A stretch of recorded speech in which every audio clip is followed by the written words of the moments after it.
As we stand at the confluence of broadcasting innovation and transportation evolution, our next session is themed around next gen broadcasting as a game changer for smart mobility.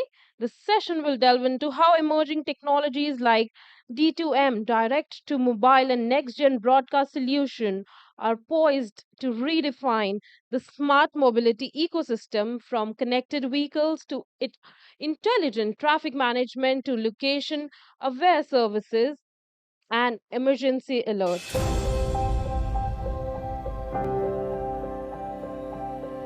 It is a time where there is a convergence of the broadcast, broadband, and mobility is also one of the aspects where the broadcast and broadband play a very important role. No mobility is efficient without the use of these two. We have already been using the internet, 5G, and all. And the next gen broadcasting also plays a very vital role in complementing this mobility aspect. So there are various merits also in this type of convergence.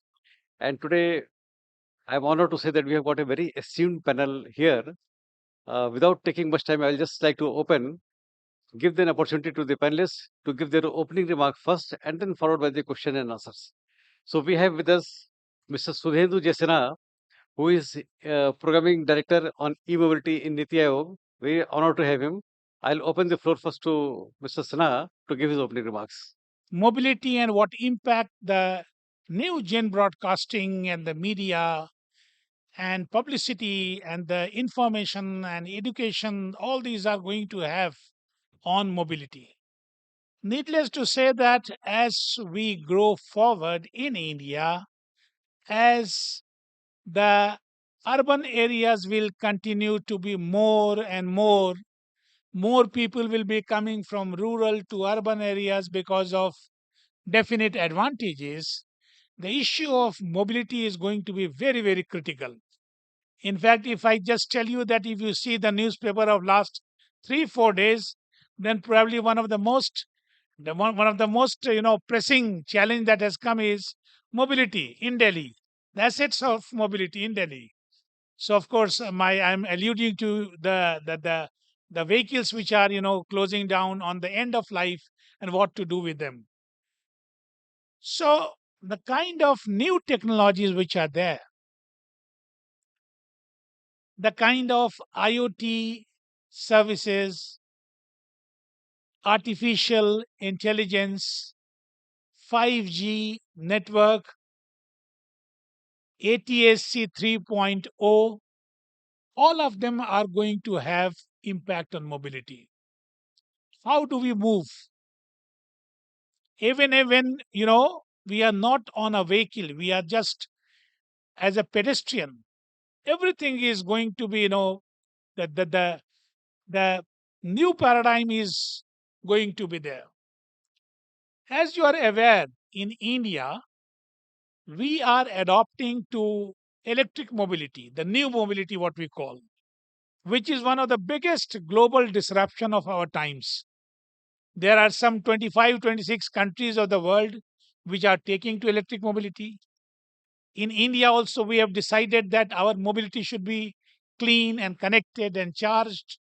And therefore, electric mobility is one of the solutions. Therefore, we are pursuing it. As we will move forward, my sense is that gradually the entire transport system will be decarbonized. They will be connected. The system of payment will become an easy affair. You won't be bothering about, you will have exact data and exact dynamic information whereby you can know that where exactly the vehicle is there. As of now, you are just waiting for your, say, bus or a train, especially the local trains and the local buses, the intracity buses. You are not sure at what time it would come.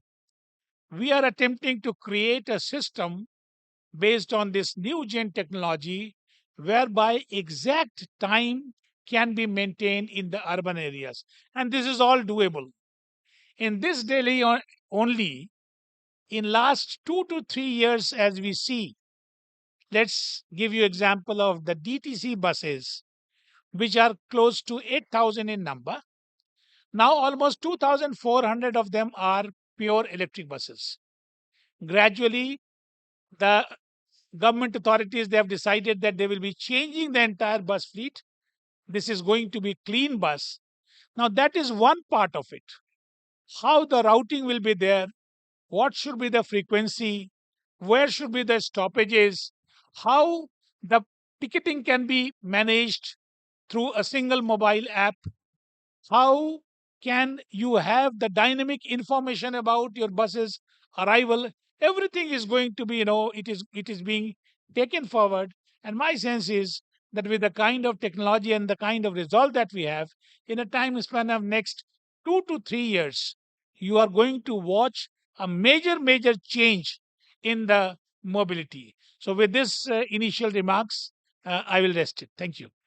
Arrivals and departures of cars, buses, trains, and everything else in between.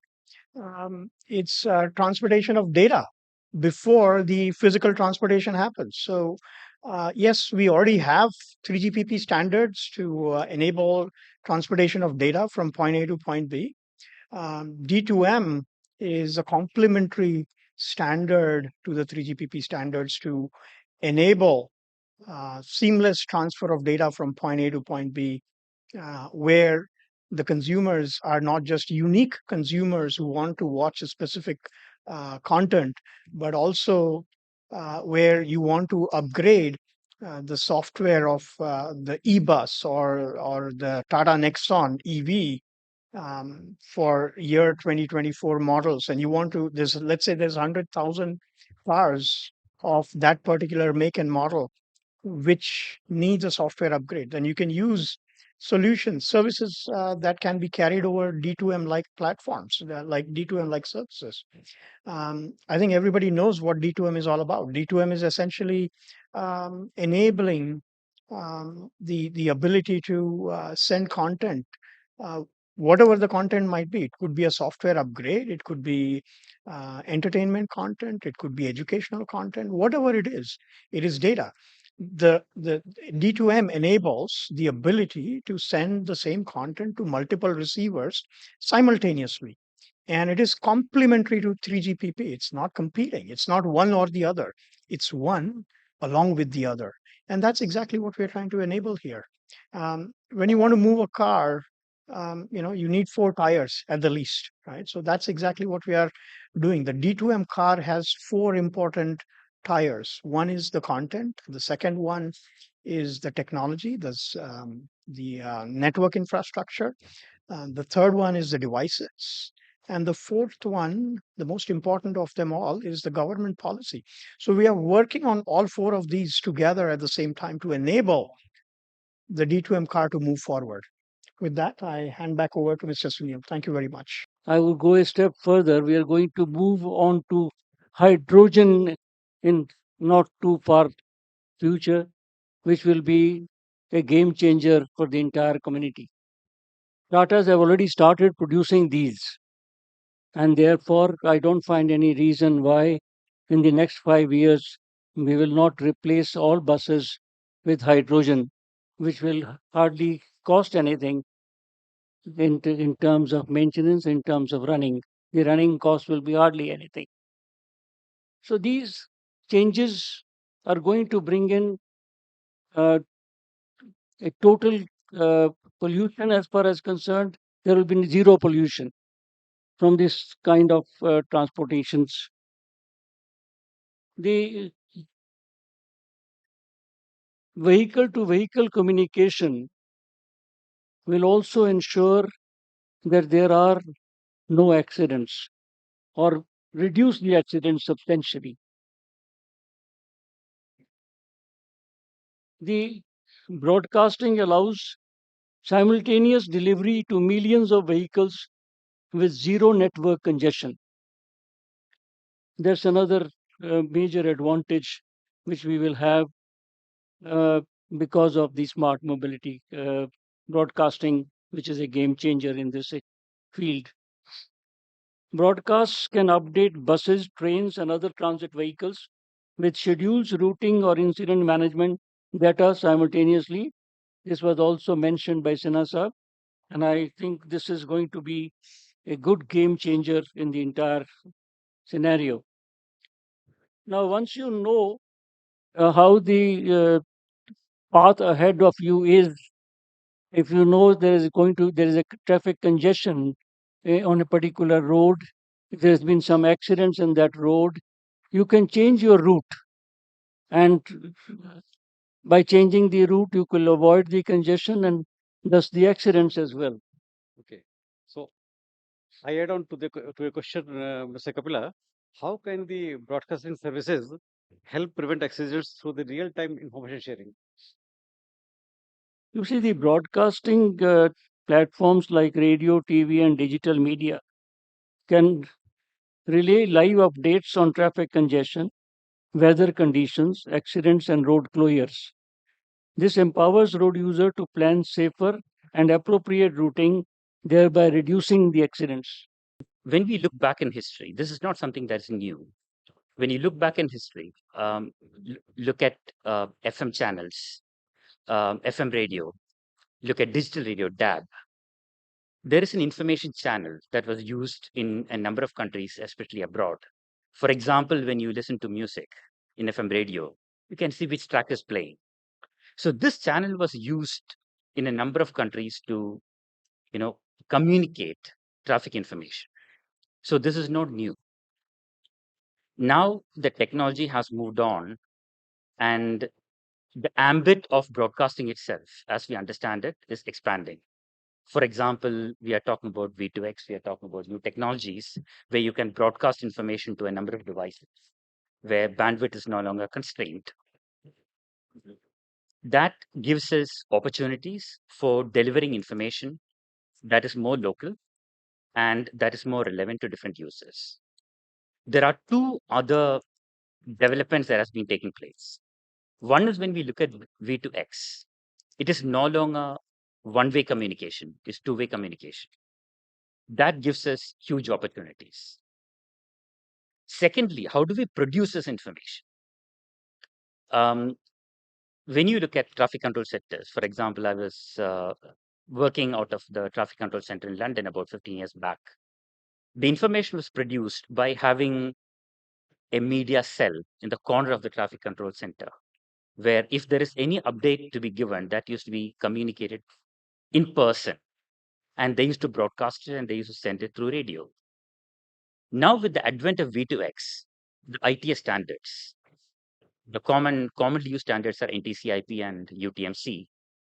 They were essentially standards for traffic engineers, for ITS devices to send data, pass data back and forth. It was not intended for sending data to external, especially non-transport systems. But with V2X, we have standards like J2375, where ITS systems are getting upgraded, which means you can automatically produce information that can make use of all these channels to disseminate the information and also receive information. So this opens a whole new world of possibilities. So the future is exciting with the broadcasting industry and the ITS industry working closely together. And I'm hoping that we'll have a good discussion about and explore some of those possibilities. We did speak about, the marriage or marriage of convenience, however you want to talk about, between, broadcast industry as well as the ITS industry. But to me, that marriage, is it of convenience or is it a reality? That's the bigger thing, right? So as a technology company, I just wanted to briefly touch on, how to enable broadcast to something or direct to, communication, some related part, right? Just two slides, just bear with me. But it's a very crowded slide. Hopefully you are able to see it from the distance.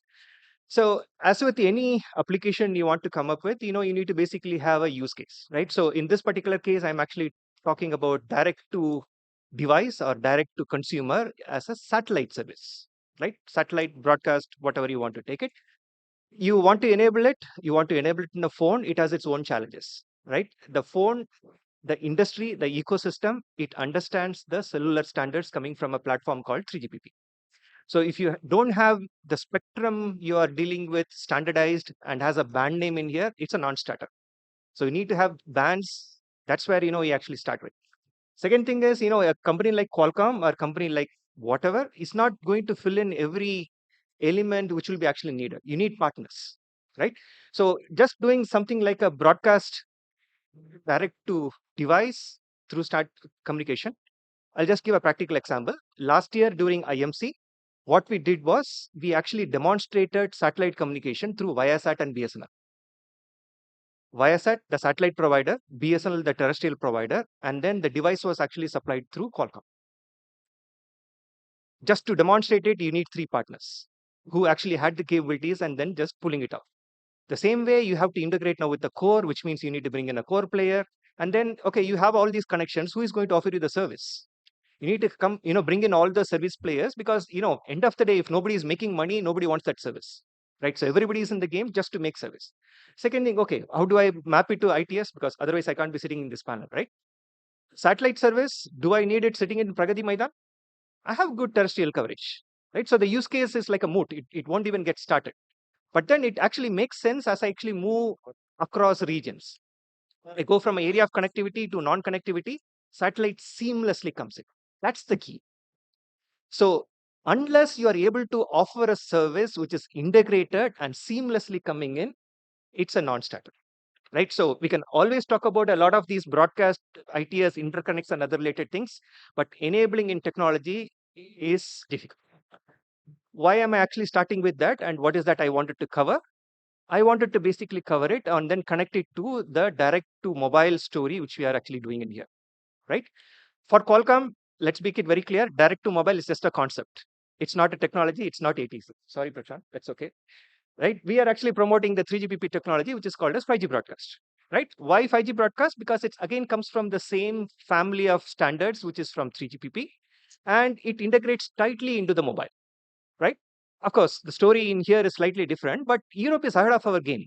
They are like 3 years ahead of the game, where they are basically saying that, hey, all the private broadcasters in Europe have come together, created a consortium, and then saying that, Europe, I represent 650 million plus population. Now handset OEMs, please line up and then say, how can you actually enable it for us? It's also beauty in there because the same broadcasters also went to 3GPP and solved the zeroth problem. What is a UHF band or a broadcast band? They created 3GPP numbers to it, which means the initial hindrance for a OEM to enable it is being solved. So they are saying, I am willing to walk with you all the distance, but please ensure that, you will be able to bring broadcast to your mobile. In markets like India or geographies like us, wherein having mobile and internet connectivity across length and breadth of the country is kind of a very difficult task. Uh, Also, in terms of the access to TV, around more than 10 million household in India as of now do not have access to TV as a box.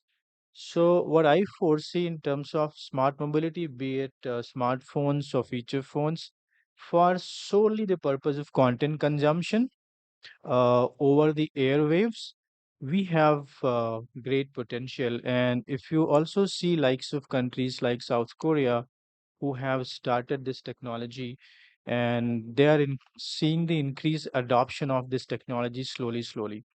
So I believe as replacement to the smartphones, uh, this D2M devices and D2M technology is going to see a greater adoption in India. And of course, in terms of the vehicle mobility segment, it has great potential. Imagine a car going to hillside and having proper reception of HD quality video through this technology without spending a single penny on that data. So that will be kind of revolutionizing. However, as of now, the acquisition cost of this technology I see as a barrier. Uh, Due to primarily because it is in the nascent stage into the development stage only and as soon as this technology achieves a scale, uh, once the prices for this technology go down, you will see even the smartphone players and other tablets player. happily integrating this technology into their device, giving users as an alternative option uh, to having an audio video content without using data. So this is what I foresee future of D2M in technology in India, and I think government is trying along with Prasar Bharati very hard to kind of give airwaves for this. And once the pilot is done and more technology and mobility partners like us come on board, uh, you will see users using it and supporting this technology as well. Exactly. I'm an expert for autonomous and smart city. So based on my experience in Korea, I can share the what happened in the future. First of all, you can already is broadcasting the content enjoy in a car, the mobility. You can listen the radio on a car. It's a first step. I think by ear, the ear voice. And what's the next the generation? How to enhance expand your the business to the with the smart mobility is to see the watch the broadcasting by the ear, not eyes. So how to is can be changed by the next generation is to secure the safety from the autonomous and smart city. So without the secured safety issue, it's very difficult to expand the from ear to eyes. So for example, is you in Korean is we listen to the vehicle provided the autonomous 2.5 levels. We used that's why we on a highway it's not a complex the traffic the situation. So we normally use the TV show and some the video by the phone. So because we are currently is very satisfied with the safety value from the car, the vehicle. So, and also the other one is the how to give the safety from the infra is because currently is the driver and the autonomous the vehicle, even autonomous vehicle just provided within the 300 meters vision. So what happened in the 300 meters? But it's very few seconds. So the infra can give the message from the over 2 or 3 kilometers beyond. So it gives the more enhance the safety, the value to the driver and also the traffic side. So in Korea it's a almost people. I think many of people using the phone on the driving because we are very secured the our technology realistic and then the infra is very strict the the organize it very well. So that's the good. I'm not sure good, but it's not allowed by the legal but unlegal issue, but we enjoyed the broadcasting, the contents by the watching currently. So Are essential for conducting mass awareness campaigns that educates the public on critical road safety issues like helmet and seat belt use, obeying speed limits, and dangers of drink or distracted driving. Now, continuous exposure to such messages is bound to help shape responsible driving habits and build a culture of road safety across the society. So thank you. And I Thank you very think much. the presentations or the remarks of the esteemed panelists, they also give us some insights on the recommendations, as Mr. Sinha just now told, what should be taught in the schools, what type of education should we impart, and what should be the contents in terms of the cleaning, waste management, in terms of broadcasting. So thank you all, dear esteemed panelists, for the very insightful session, and look forward to more on this in the coming sessions. Thank you.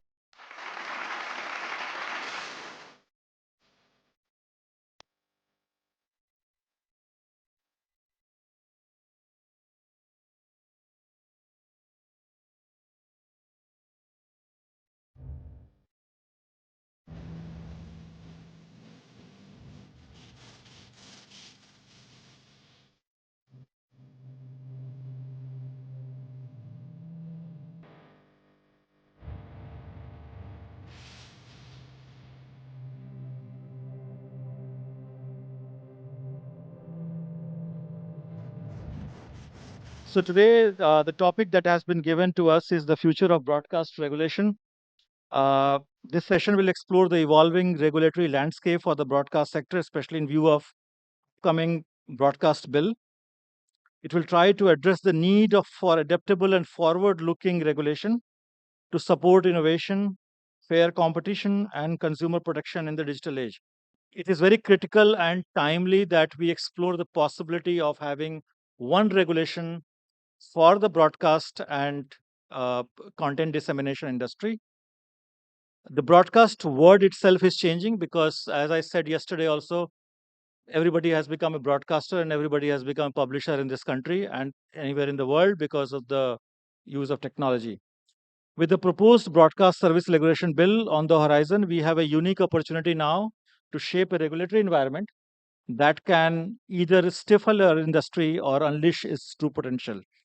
Future of broadcasting in India lies not in more rules or layered oversight, but in embracing deregulation, forbearance, and philosophy of minimal government interference. It is also the time from a mindset of control to one of enablement, allowing innovation, competition, and consumer choice to become the true regulator of our dynamic industry. Our friend from Indonesia, Amin, has got a presentation which will move to a little later. But first, I will ask Abhay sir to open the session with his opening remark on from the TRA point of view.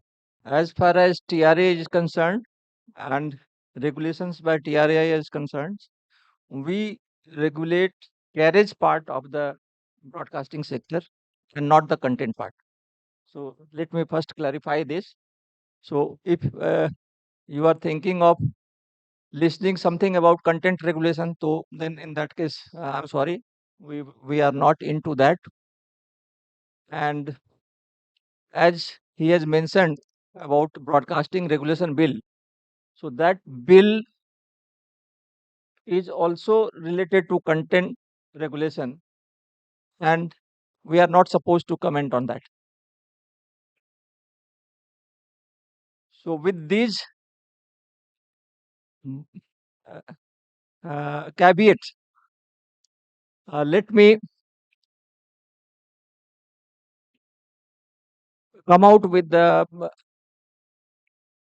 issues which today we are uh, looking into, and the issues which we generally receive from the stakeholders. The concerns are related to regulation of distribution segment,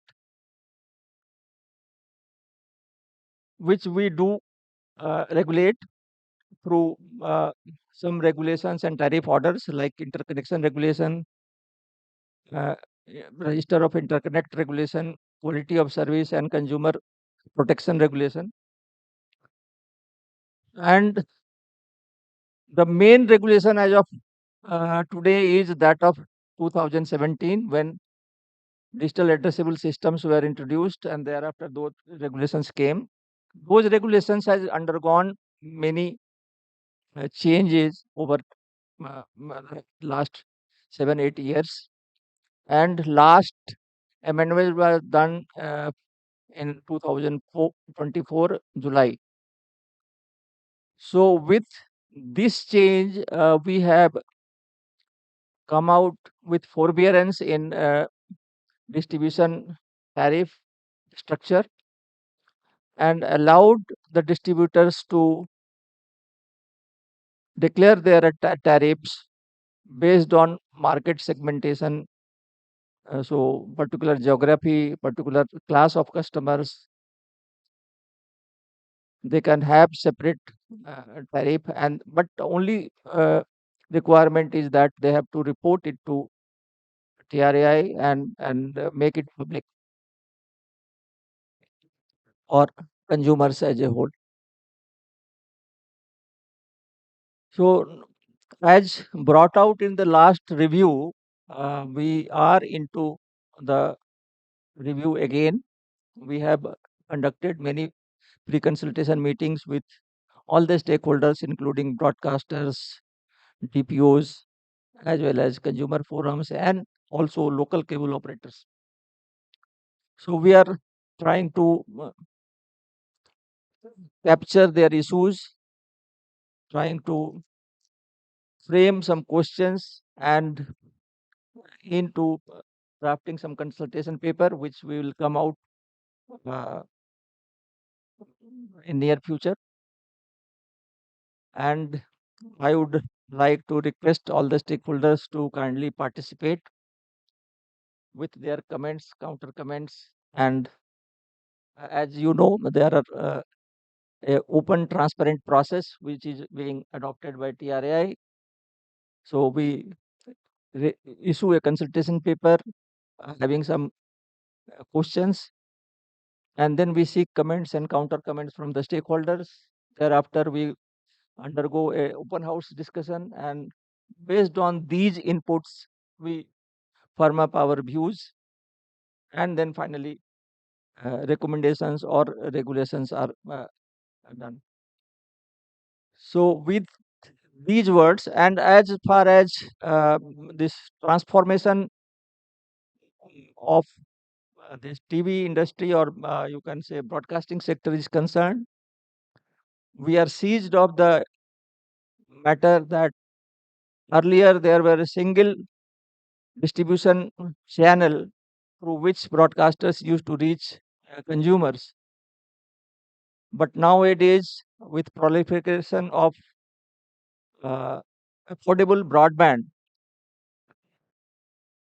there have been some alternate distribution channels through which broadcasters are reaching to the consumers, and that particular channel is not regulated as of now. So while there is a demand from the distribution service providers that we should uh, that either those channel is also regulated, or we should be given leverage to have some freedom. So that aspects needs to be examined in detail through a proper consultation process. I think before we think about regulation or deregulation of this sector, we have to contextualize the economics of the sector. And, while Sir mentioned that the TRAI's regulations don't touch content, they do definitely have an impact on content, unintended or otherwise.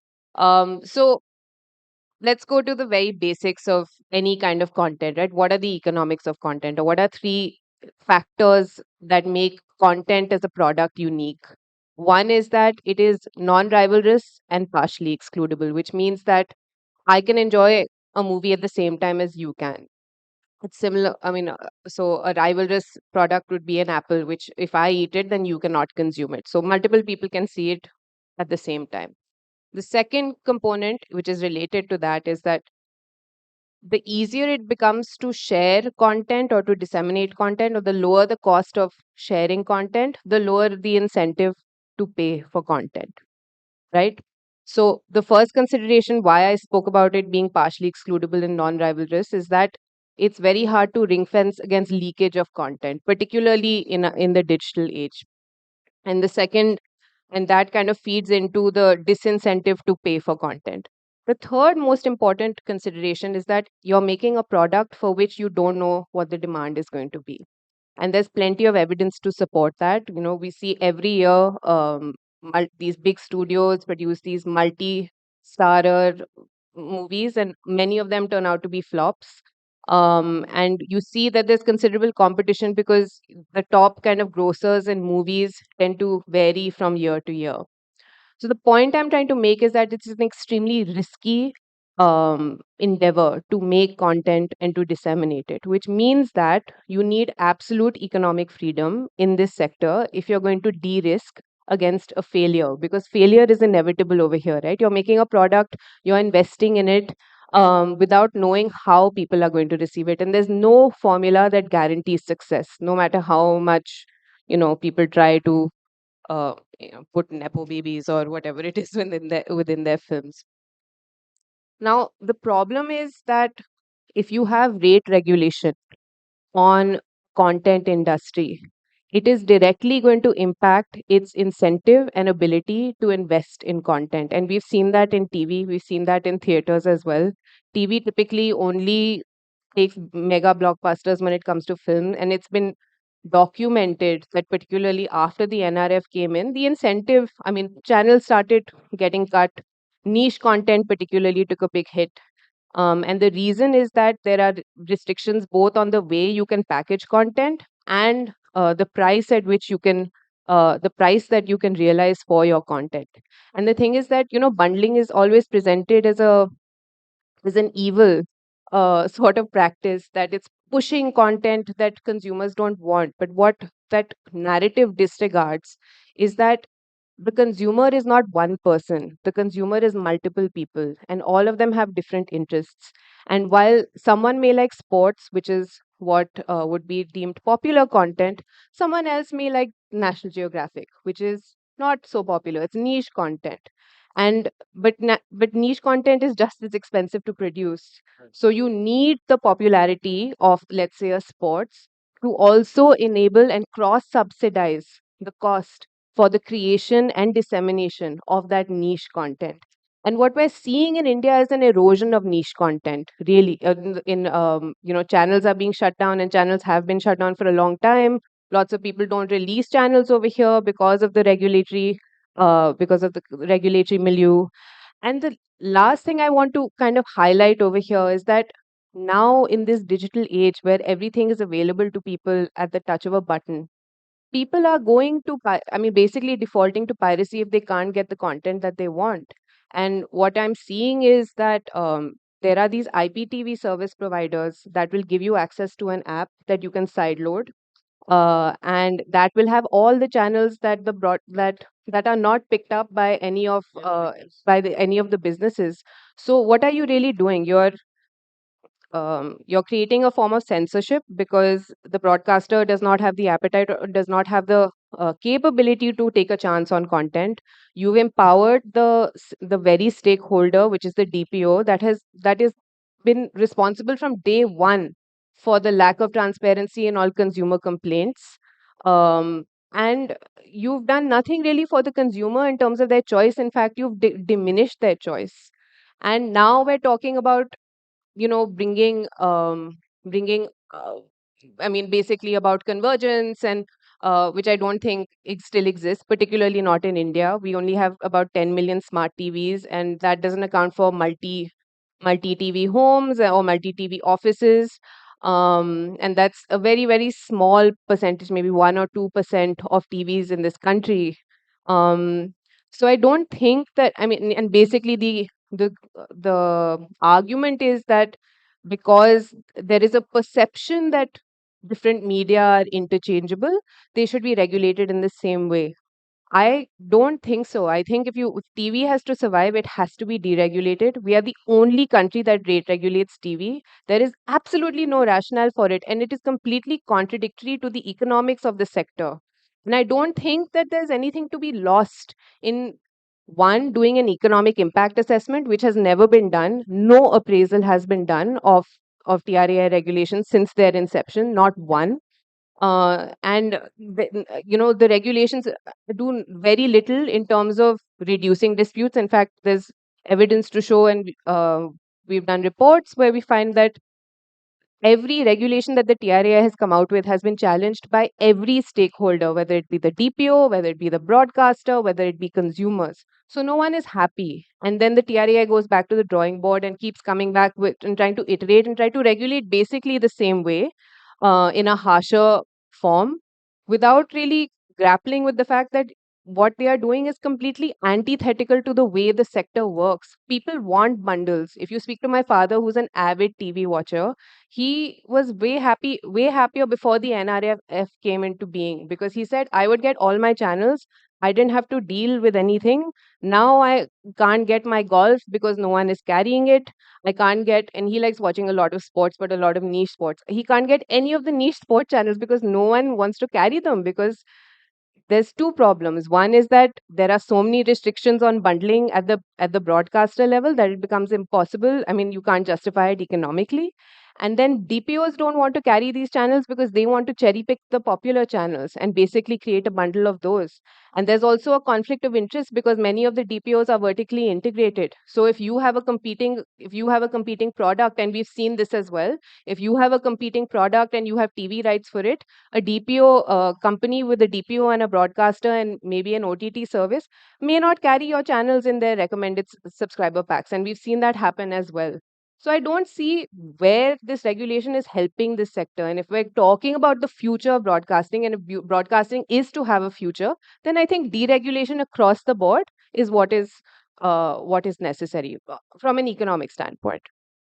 Let me explain first that Indonesia law broadcasting that we use, it's been like 23 years.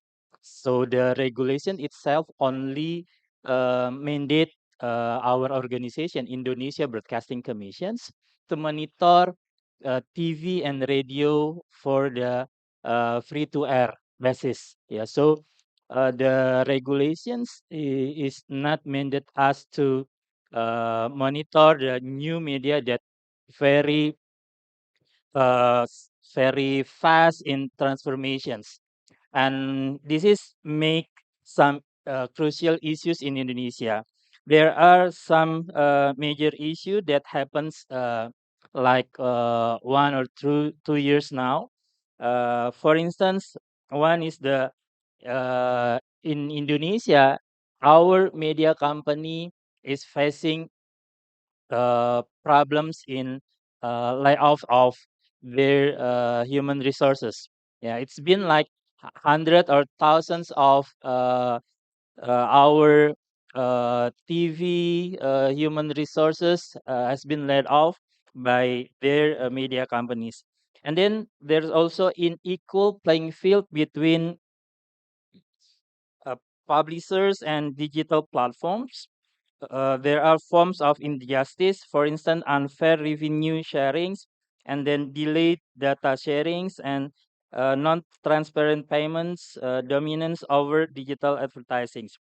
And then speaking about advertisings, also having a problems in Indonesia because advertising has been monopolized by foreign digital platforms like Google, YouTube, Facebook, Instagrams, and TikTok. Now, we are advocating to revise our broadcasting law, and it's been initiated by our House of Representatives.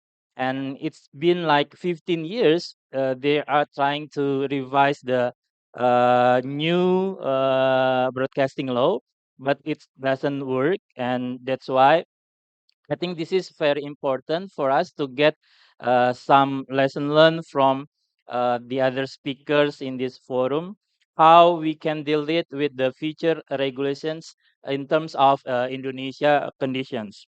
Globally, we identify that at least 11 regulations that used now in the digital platform, but on Indonesia, we try to adapt for the Digital Service Act to monitor the illegal content, algorithm transparency, and advertising. And then the second one is Digital Market Act or DMA, Digital Competitions and Monopoly Prevention. These two regulations try to learn by our House of Representative to see which one is better to be put in into our new regulations. Speaking about the integration of AI, it also happened in our broadcasting industry, and it's been used by some of the broadcasting company in Indonesia to uh, to be in their content, and then also to produce the news. Okay, these are the impact of AI on TV content productions, but uh, primarily the issue is how to see the ethical and regulatory implications of AI implementations must be carefully considered, yeah, into our TV content productions. Now, why broadcast regulation must evolve? First, we see that the issue is to prevent transformations in the broadcasting sector driven by digital technology and media convergence. And then, of course, the rise of over the top platforms that it's really increasing in our country because most our people now watching Netflix, YouTube, Disney video instead of the free to air TV stations or radio stations. And we see that OTT can be very beneficial, but it can also be vulnerable. The regulations also see the significant shift in consumer behavior. Speaking about the old regulation that we have now, Law Number 32 of 2002, traditional regulations are no longer equipped to address the dynamics of the digital landscape, and there is a critical need to strike a balance between fostering innovation, ensuring fair competition, and safeguarding public protection. That's why we see that the obligations for social media platform that we have to regulate is one is provision of mechanisms to handle the spread of illegal content, and the second one, social media platforms are required to provide mechanisms for handling illegal content distributed through their platform, and then the platform must delete clearly illegal content within 24 hours, receiving a report or even detection by the platform's internal tracking systems. At least 7 days to decide whether the removal is necessary or not. Yeah, the first number of illegal content and number of illegal content items removed, response times to illegal content reports, procedures and training provided to content moderators, testing and improvement made to the illegal content handling mechanisms, and this transparency report must be submitted to the regulatory body appointed by the government. In this case is for instance, Indonesia Broadcasting Commissions. Speaking about the representative office is also required in our perspective, yeah, because in Indonesia, the representative office will help if there is a dispute happen between the platforms and the audience, for instance. Therefore, social media platform must appoint a legal representative in our country with full authority to represent the company in dealing with the regulatory body, the government, and law enforcement agencies. These are the sanction and legal enforcement that we see from the other countries. Yeah, if I'm not mistaken, in this case in Germany, yeah, there's some amount of money that apply to the platform who violate the regulations. And what are the role for the regulatory body like Indonesia Broadcasting Commissions?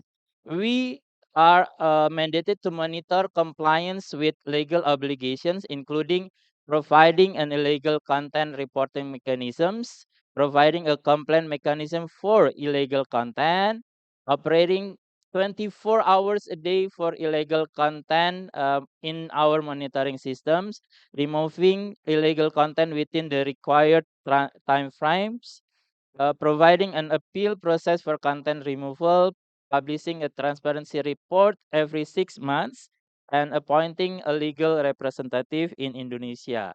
So, on our last slide, I'd like to emphasize that the role of the future broadcasting bill is one, introduce the unification of a regulation for OTT and non-linear broadcasting. A flexible legal framework designed to accommodate future technologies such as AI and metaverse, enhance consumer protection, strengthen press freedom and journalism. This is very mandatory. And then the second examples of supported innovations, incentive for local content and creative productions, interoperability standard for digital broadcasting technologies. We'll address all your question one by one. So one part was that why aren't the broadcasters or DPOs giving channels a la carte to the customers? I think that is currently happening as well. So today, if you want to watch a single channel or 5 channels, you can either take a broadcaster bouquet, you can take a DPO bouquet, or you can choose to take those channels a la carte as well. Of course, there is a huge pricing disparity if you take the same channels a la carte, or if you take a broadcaster bouquet, or if you take a DPO bouquet. So that part is there. Second thing is what you had asked, that why can't I, as a customer, pick and choose, and then you can give discounting to me for those same channels? And where Meghna had alleged that it's not the broadcasters who are pushing these channels, it's the DPOs who are pushing these channels. So one part is that your own regulation says that for a broadcaster bouquet, we can't unbundle the pack. We have to literally carry the channels as is. So if the broadcaster has made, say, a Hindi entertainment pack, and they've put some driver channels, some non-driver channels, I have to carry the entire pack as is, because that is what makes sense for me commercially. Because when I take a pack in a bouquet fashion, I get more discounting. Second is, to her point, as a customer, would I prefer taking one channel that I really like but at a higher cost, or 5 channels that I may or may not like but at a lower cost? I can tell you as a distributor, because we are closest to the customer, customers always prefer the latter. Today, on my base, if I compare people who are on bouquet versus people who are on MYOP, that is what we call make your own plan, that is taking channels a la carte, the, the distinction is, I think, at this point of time, 90-10. People still prefer to take a broadcaster bouquet or a DPO bouquet because it makes their life easier for them. They want certain channels at a lower cost. So as long as you can give that to a general layman customer, give that to a general layman. The TV household is not one person, it's over 4 people, and all those people have different interests. Also, the importance of bouquets is that they allow for sampling, which means that it might be content that I may not be interested in right now, but tomorrow, let's say something horrible happens, like when the two towers were hit in 2001, and let's say I wasn't a news watcher, but this seismic event took place and I want to watch the news, but if it's not in my bundle, then what do I do? I mean, at that point in time, I wouldn't have had an alternative source. Now, of course, I can get my news online. The point is that we cannot look at these things in isolation, which is why again I speak to the economics of this sector. And the reason why broadcasters create certain bundles is because they are trying to give the DPO and the consumer the best deal for a bouquet of different kinds of channels, which they have understood that consumers would want. So there would typically be a sports channel, there would be an infotainment channel, there would be some movie channels, there would be some TV shows, something like that. And that bundle has been made based on a deal with their advertisers. And essentially the idea is that the popular channel, which is typically sports, will cross subsidize the cost of producing something like National Geographic. And so for you to say that, let the discount be given at the end, let the discount be given at the DPO's end, it completely disregards how business is done. The broadcaster has separate deals with advertisers. DPOs have separate deals with their own business affiliates and stakeholders. And so it cannot be done in this disaggregated ad hoc way. And the fact of the matter is that you've heard it from the horse's mouth that consumers prefer bundles. Why would they not prefer bundles? Why would they not prefer a whole host of channels which allows them, for instance, let's say if a guest comes over from a different state and they are interested in some kind of channel, they can watch it. They are not paying a huge amount for it. That cost is being cross subsidized by advertising. And the thing is that you decrease the incentive to invest in experimental, interesting content if you make regulations so restrictive that people cannot cross subsidize their content. I'm sure everybody has a train to catch to go home. Thank you very much, audience. It was such a lively debate. My panelists, thank you so much on the both sides. What a fun we had talking today.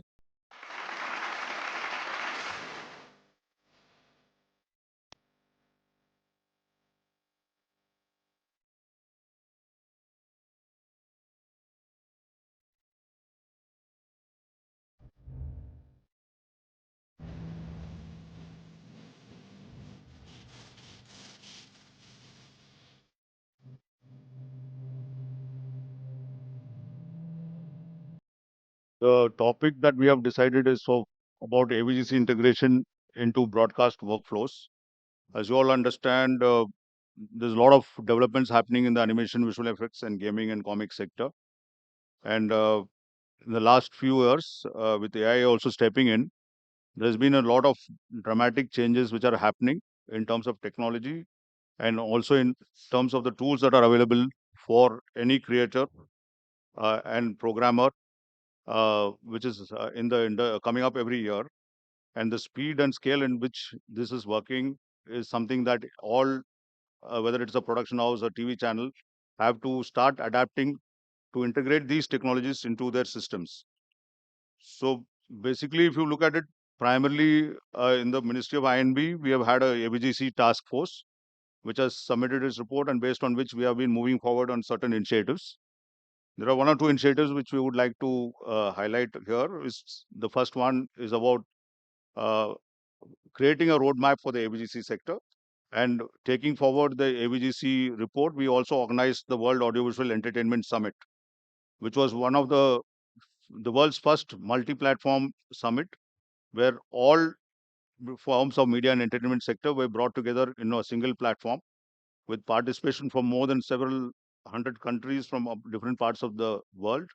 And we had a waves declaration, which has also brought forward the intent of all these countries to cooperate in the field of media and entertainment sector.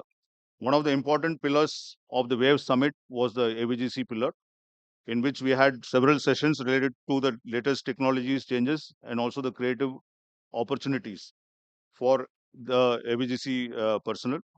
Some of the things that actually are of importance, which I think today the panelists will be able to throw more light on, is about uh, certain how you can integrate these AVGC technologies into your newsroom if you are working in a news channel or into a production house, uh, how you will adapt these technologies in terms of transforming your storytelling abilities.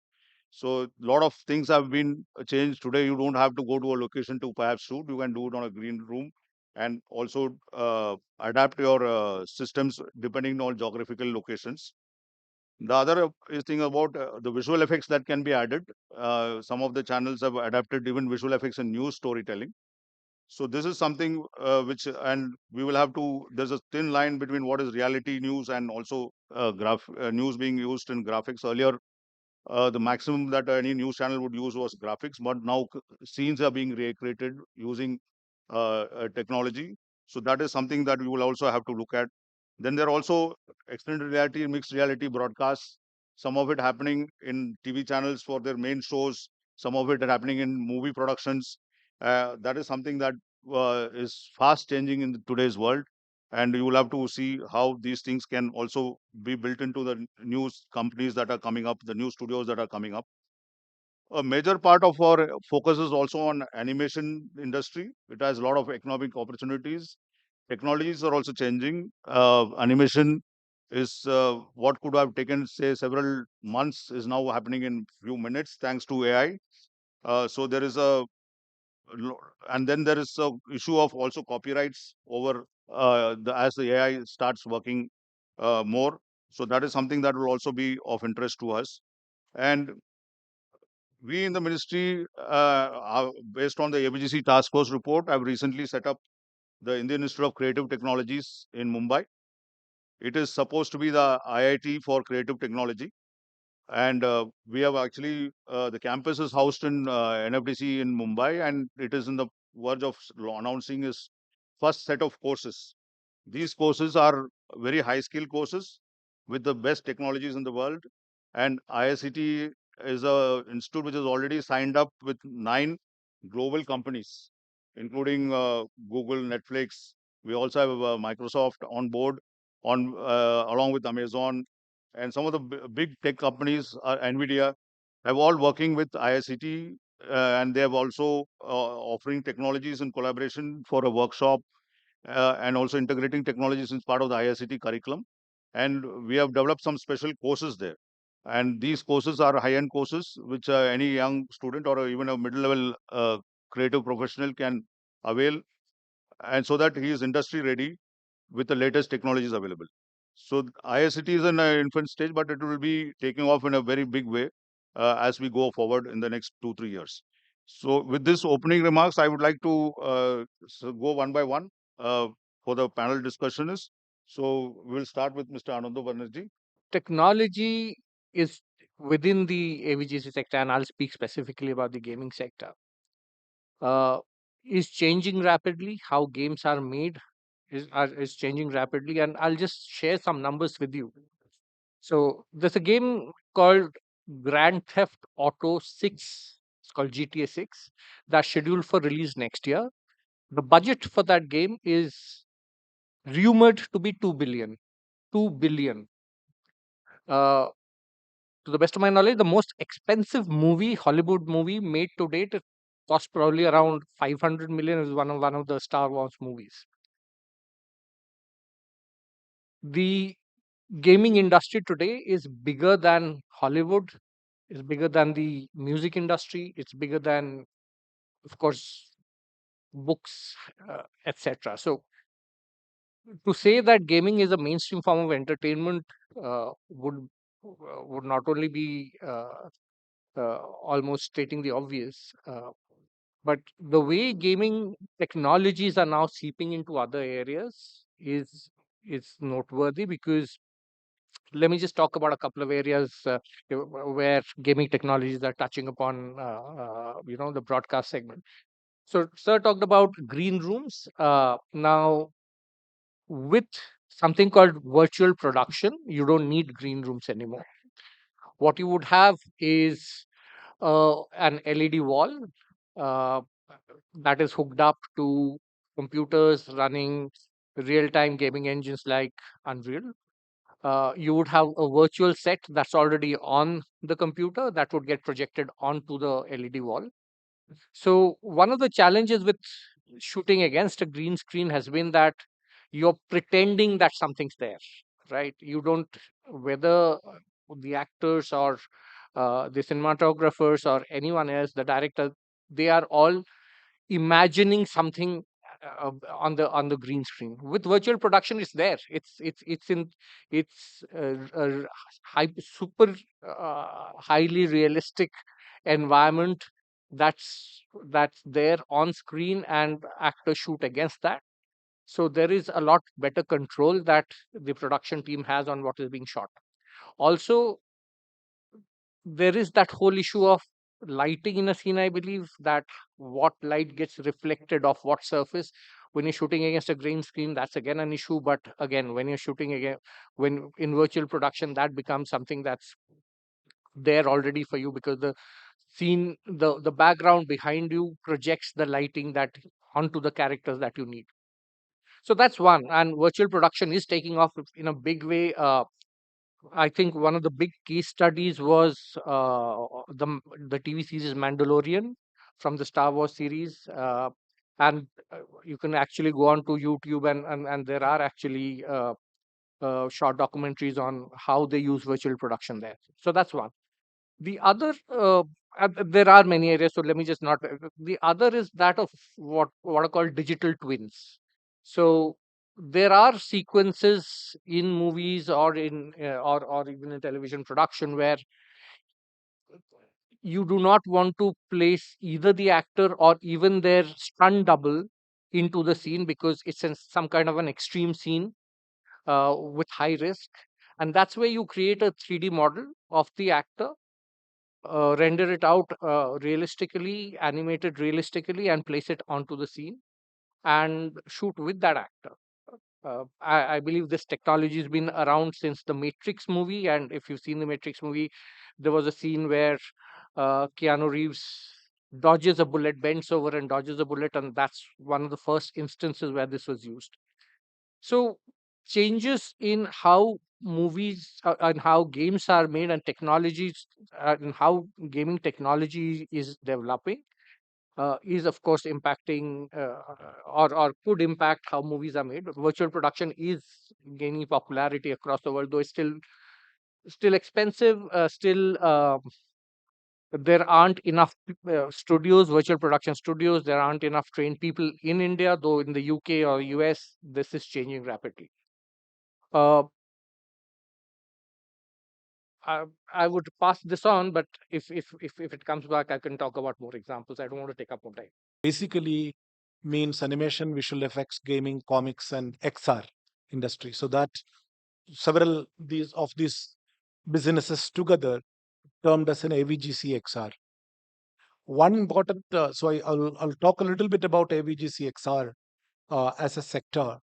So Government of India previous year in 2022, I believe, have selected 10 champion sectors for the country to focus in the next couple of decades. One of the industry is AVGC.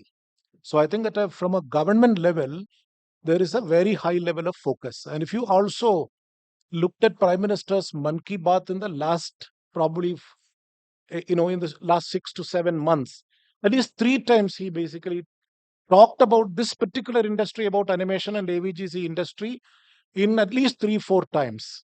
Okay, and then he personally taken interest in creating this waves conference, and it was very evident the messaging, the optics, the people he brought in, it all basically created a I mean, we haven't, my company is 26 years old, and we have been in this business and this industry, except for 1 or 2 years, this industry has been a very sunrise industry, which was growing at 16 17% year on year. But we get very little government support in the past. I'm talking about, right? But I think the time has come now. The government has definitely given a focus, and not only just in terms of kind of giving prominence in the policies and speeches, but they walk the talk. From 2022 onwards, we now got uh, substantial subsidies for producing and co-producing it in India.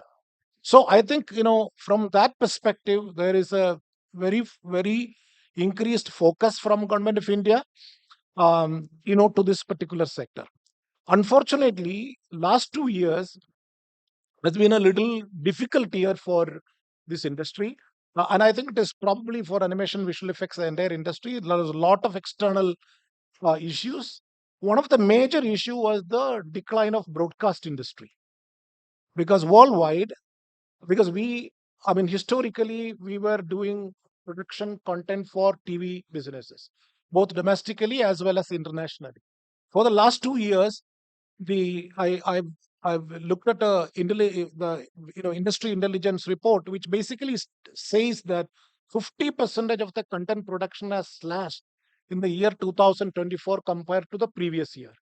That's a significant number. That's not a small number, and that really created a lot of kind of a problem. So I think it is in our best interest, even for our industry's best interest, we wanted to really make sure that the broadcast industry is also kind of transformed into a more viable kind of industry. So if you really look at the broadcast industry, it has been a very stable industry with a stable model for several decades.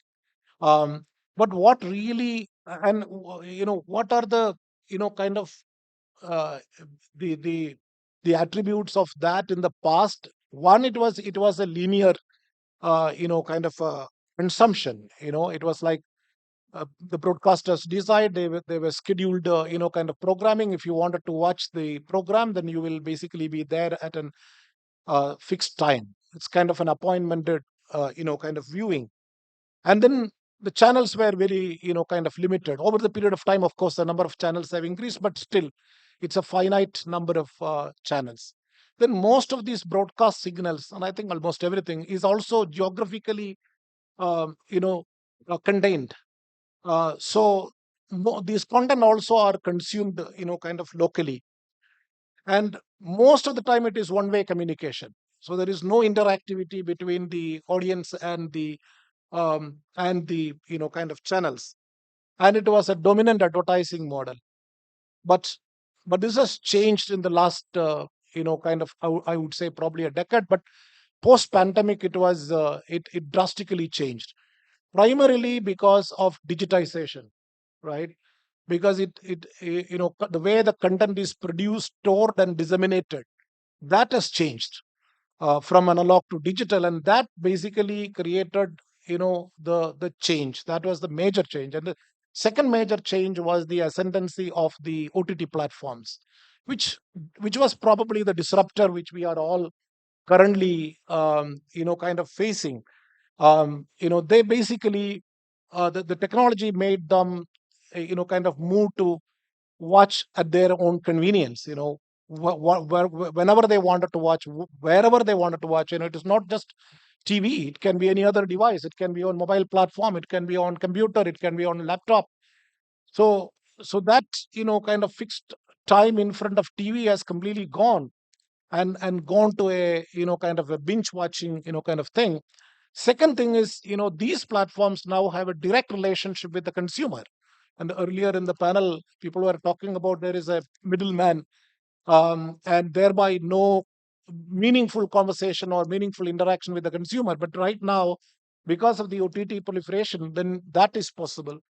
Then diverse monetization model also, I mean, we have seen AWOD, SWOD, TWOD, and then, if you really put in many other, kind of monetization models, came into place. They also created hyper personalization, right? In the past, broadcasters basically provide mass market content. Today, because of the recommendation engine and many other machine learning and AI and automation tools, Netflix and Amazon exactly know what you want, and thereby they will be able to, kind of reach to the audience, highly personalized, and to the taste of your, kind of person. The recommendation they give to you is not the recommendation they give to me. It basically based on, that kind of taste. And then it is global reach. you know Broadcast, it was territorial, but then, the other digital platforms are global. You can go, even if it is a digital content, I'm sorry, it's a local content. If somebody is interested in America, they can watch it if they want.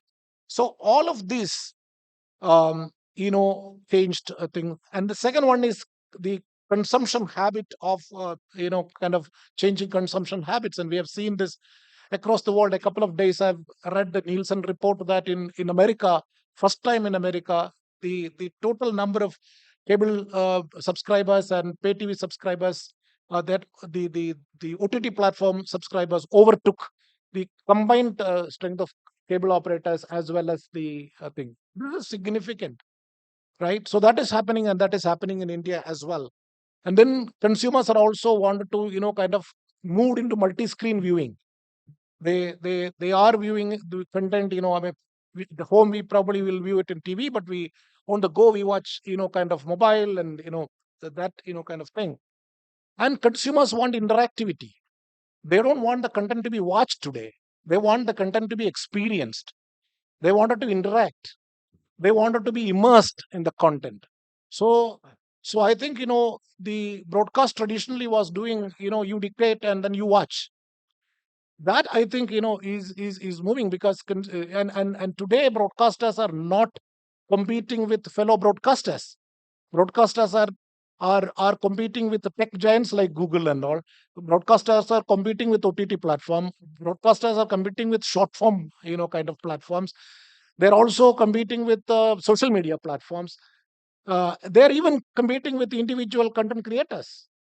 people basically are very interested in kind of listening content to the authentic creators of this. So all of this, kind of together collectively created an incredibly dynamic and competitive media landscape. So unless we change, you know, to the, changing technological adaptations and the consumption habits of the audience, and I believe these AVGC tools, right? Like Ananto talked about the virtual production. Virtual production. I mean, some of the broadcasters already, kind of doing it in many of these tools. But if we integrate these tools, I think that will, I believe that will bring in certain efficiency and cost benefit to that. It also enhance the interactivity of the, kind of content. You can gamify even within the broadcast. You can there are people who is already doing it in quizzes and trivias and stuff like that, so you can do that. So I think by integrating some of these AVGC tools into the broadcast workflow, I believe it would be a interesting addition. In addition to that, if I'm sure that you all heard that anime, those kind of content, very specified animation content, but stylized. These kind of content are now the trend for the youngsters today. So how do you basically bring those audience back to the broadcasters? I think we should increasingly utilize these formats into the broadcast content ecosystem as well. We are basically for promotion of technology in this country. Initially, this promotion was for ITS services, and I think we have started our journey from at that time.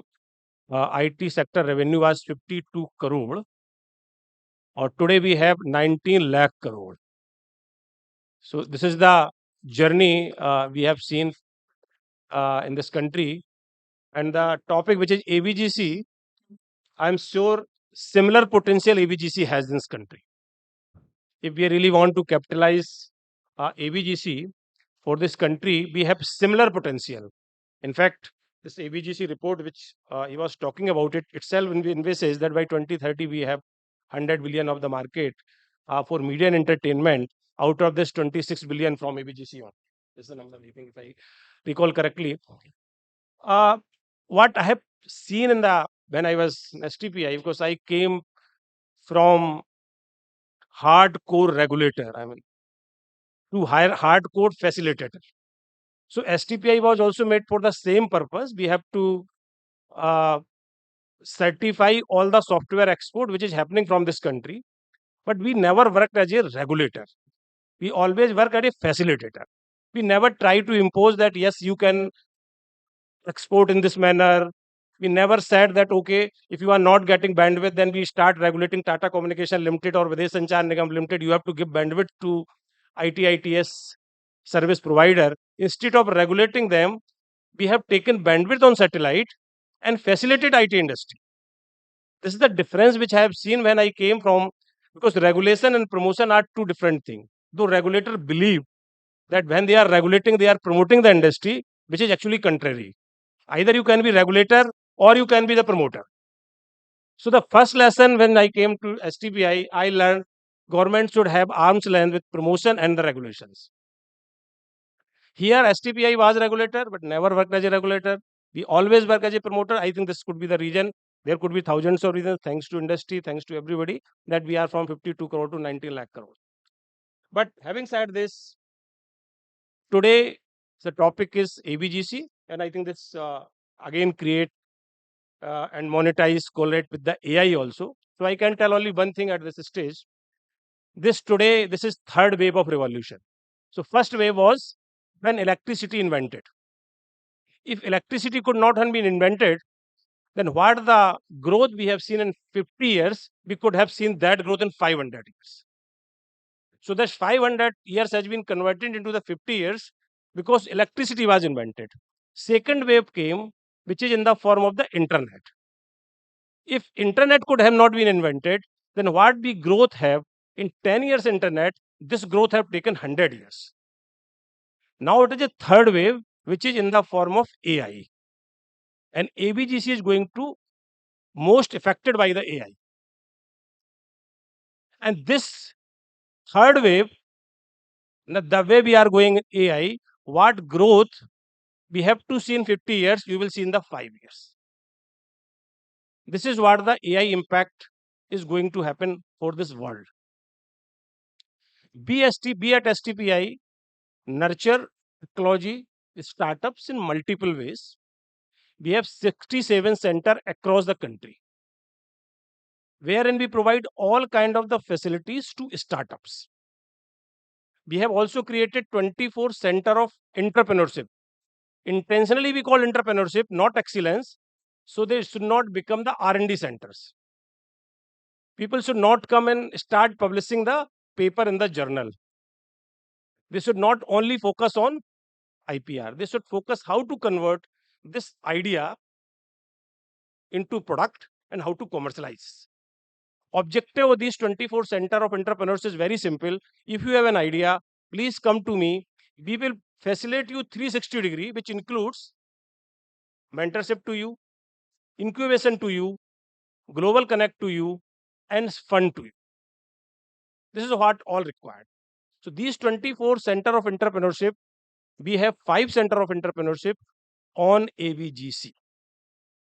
And these centers are one center which is at Hyderabad. We are supporting around 100 startups. Number one. We have all 4 centers, 3 centers in Northeast and 1 center at Mohali. So in this way, we are supporting 5 centers on ABGC.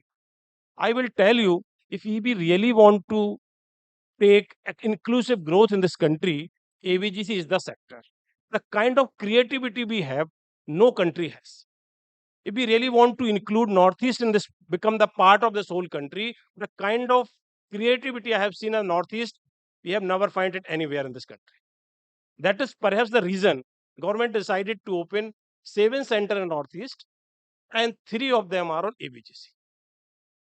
If you go to Kohima, you go to Aizawl, the kind of creativity they have, we can't even imagine it. We can't even think of. This kind of the creativity they have, we are supporting. We have multiple schemes for promotion of startups. One scheme exclusively for Northeast, which is called Octane, where we provide 25 lakh rupees of the seed fund. And then we also provide full-fledged ABGC lab. We provide lab for graphics. We have lab for computer vision. We have motion capture lab. We have everything at STPI premises at various locations. And actually, this is the future. Today, whatever we could have done, we have already done in IT because we are very good in services. It is very difficult for us to have something which has very long gestation period. We don't have that much of the patience. Therefore, today we have less than 20 billion US dollar for software product. We have 250 billion US dollar market for services because a low hanging fruit. Second thing which is about to come is ABGC because we have creativity. Whatever comes, everybody says AI will take the jobs. But AI, which kind of the job AI cannot take, which is creativity. AI can solve the problem, but AI can't tell the problem statement. So this telling the problem statement, creating the, having the creativity, this is our forte. This is forte of our country, and that must be capitalized. So my suggestion could be for Ministry of News and Broadcasting, all the stakeholders sitting here, please have a small center of entrepreneurship, center of excellence on ABGC, each and every corner of this country. Only then we can have inclusive growth. Only then you really can capitalize the creativity of this country. Major transformation in the way we are looking at the industry, especially ABGC and other sectors. So far, even our producers or everybody thinks that we would like to do a BPO type of business. We are now more not the back end of, we don't want to do back end production. We are now wanting to become the front end of the entire industry of ABGC. And as part of it, if you look at it, the India AI mission has already invested a lot for creating the back-end infrastructure required for developing large language models. A lot of GPUs have been bought. You can see the semiconductor ecosystem. A few years before, we would not have imagined chips will be made. Today, now the chip factories are being set up. So there's a whole lot of activity that is being done to make India the front end of the AI industry revolution that is happening. I think a lot of things are working on that front. I know how many of you are even aware. If you go back, some of you can go back to the digital today. Prasar Bharati last month, the Man Ki Baat version, we have actually done a AI digital version of Prime Minister's Man Ki Baat in his own voice, digitally AI generated Man Ki Baat versions of 9 languages have been put, which is a AI software developed by AI Mission in India, and that has been tried on a trial basis. It has been put on the YouTube version in 9 languages. Man Ki Baat is available in the Prime Minister's digital voice. So this is something that a lot of effort is going, and I think we are making the best effort as part of the Atmanirbharta campaign that India is at the forefront of this AVGC sector. हमारा जो मोटो है या vision है reaching the unreached, electronics की और telecommunication की जो reach है वो जो लोअर स्ट्रेट ऑफ सोसाइटी है उन तक ये नॉलेज पहुंचाना है कि कैसे सिस्टम काम करता है, क्या है, और उनको अपॉर्चुनिटीज़ देना। इसके अलावा गवर्नमेंट की जो टेलीकॉम पॉलिसीज़ हैं उसके ऊपर में विचार विमर्श करना और गवर्नमेंट को एडवाइस करना और ज़रूरत पड़े तो पॉलिसी डॉक्यूमेंट बना करके उनको देना है। जो हमारा स्टॉल है वो बेसिकली जर्नल्स को दिखा रहा है, जितने भी टेक्निकल रिव्यू है, जर्नल ऑफ रिसर्च है, पब्लिकेशंस हैं जो कि लास्ट 1953 से हम लोग की पब्लिकेशंस चल रही हैं और बहुत अच्छा इंडिया में तो इंजीनियरिंग जो हमारा डोमेन है उसमें बहुत अच्छा कर रहे हैं। साथ ही साथ ग्लोबल प्लेटफॉर्म में भी हमारी जर्नल्स हैं वो उनका भी काफ़ी डिमांड है। जितने भी इंजीनियरिंग फ्रेटर्निटीज़ के जितने भी ऑथर्स वगैरह हैं या इंजीनियर्स हैं वो इसमें काफ़ी सबमिशन करते हैं और इनका इम्पैक्ट फैक्टर भी बहुत हाई है। बीडी फ्री डिश जो हम लोग देते हैं ये फुल्ली फ्री है, अदरवाइज जितने भी डीटीएच के सिस्टम है सब पेड है। और अभी हम लोग 200 प्लस चैनल्स इस पे टीवी के हैं और इक्वली 40-50 चैनल्स रेडियो के भी हैं। तो रेडियो टीवी का एक प्लेटफॉर्म पे बहुत कम मिलता है और डीडी फ्री डिश लगाने में हार्डली 1500-1600 रुपये का खर्च है। तो यहाँ वो भी डिस्प्ले कर रहे हैं कि फ्री डिश को किस तरह से आप देख सकते हैं, किस तरह इजीली ट्यून कर सकते हैं with minimum cost. We are the first India-focused product as a CDN. So what we do is we provide a content delivery mostly focused in most of the heavy website content all over across India. So we have 10 plus POPs, which helps in terms of distribution. Our main industry focus is OTT, media channels, live coverage, and also something related to industry-wise is e-commerce. And also we do most of the advertisement companies and industries. We have lots of products for which we are a master distributor. It's like we have exclusive partner of Atensa and YGP in India. And we have our technology partner like QSAN and Western Digital. So QSAN is our next generation storage. We provide next generation storage. And for virtual solutions, we have Pixotop. This is also our technology partner. So they have a creative provides virtual solution like Unreal Engine solution. So we have. Apart from that, we have ViceDB, that is cloud-based layout solution. Technology did not begin the other day. It is gradually growing. 1000 साल पहले भी technology था और हमारा technology भिन्न भिन्न क्षेत्र में हमारा उत्कर्ष को प्रतिपादित करता है। जैसा निर्माण कला में, जैसा हमारा मेटलर्जिकल में, हमारा कई प्रकार एक्सेलेंट में दिखा। लेकिन इसको आगे बढ़ना चाहिए और प्रतिदिन नया नया ज्ञान का विस्फोरण होता है। लेकिन जब तक ये कॉमन मैन का प्रॉपर्टी नहीं बनता है तब तक इसका कोई मूल्य नहीं है। इसे जो लेबोरेटरी में जो डिस्कवर किया इसको आम जनता का बौद्धिक संपदा में रूपांतरित करने के लिए आपको लागना पड़ेगा।